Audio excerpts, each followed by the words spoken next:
DirectFix.com presents the iPhone 4 screen replacement directions.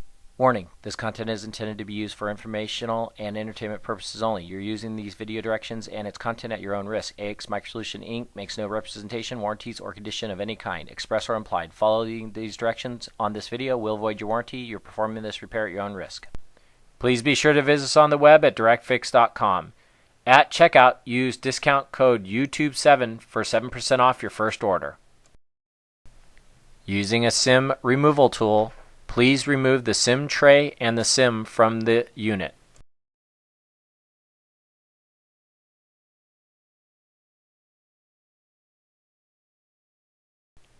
Using a mini Phillips screwdriver, remove the two screws on the bottom of the unit.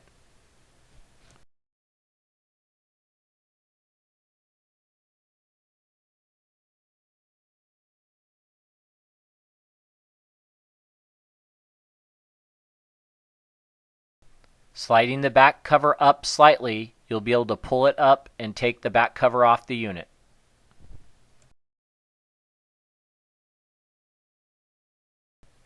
Using a mini Phillips screwdriver, remove the screw that's holding the battery connector in place. You're now going to gently lift up the battery connector from the motherboard.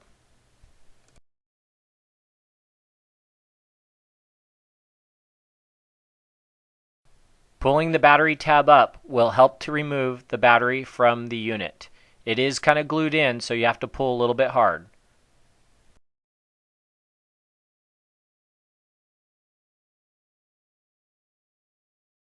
You're now going to remove 5 screws that are holding a shield in place.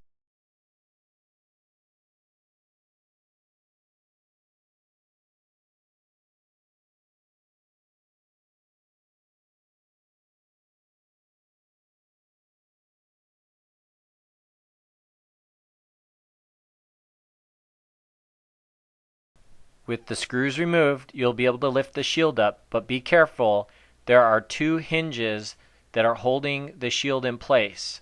The shield loops under and into these little insert hinges.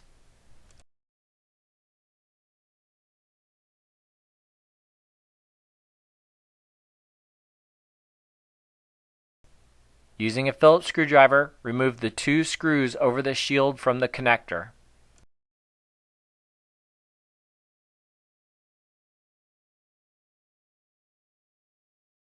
You can now remove the shield. With the shield removed, you can now pop the connector up away from the motherboard.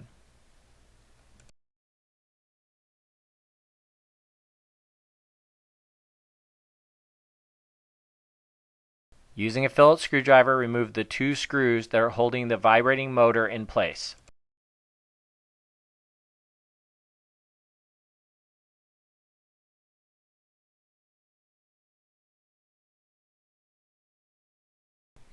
Using a case opener tool, you're now going to lift up the 5 connectors that are connected to the motherboard. You don't need to do them in any particular order, but be careful when you're lifting them up.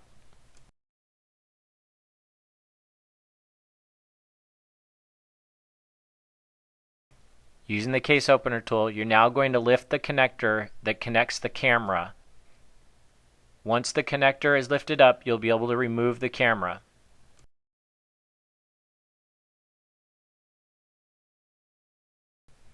Lifting the ribbon cable that's on the motherboard all the way up will expose a screw that needs to be removed.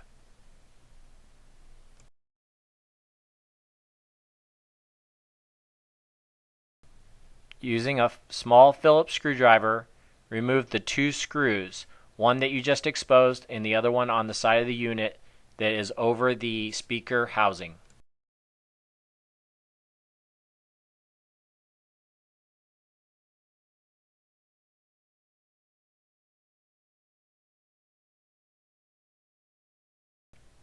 With the screws removed, you'll now be able to lift out the speaker housing.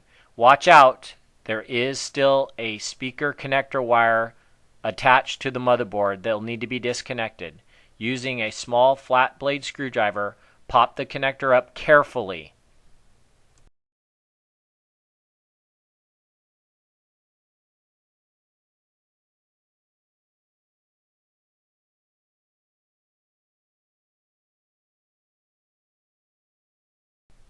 Underneath the water sensor at the edge of the motherboard is a screw that you'll need to remove.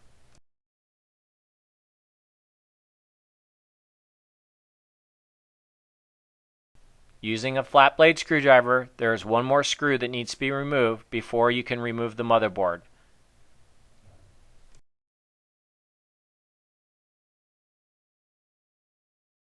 With all the screws removed, you will now be able to lift out the motherboard carefully.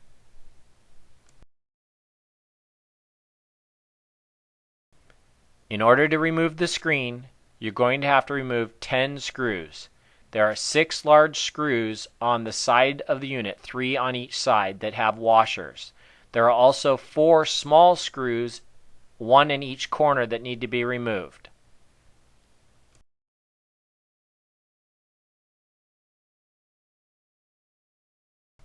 With the screws removed, and now using a case opener tool on the front of the unit, start running it along the edge of the screen and the frame to loosen the connections.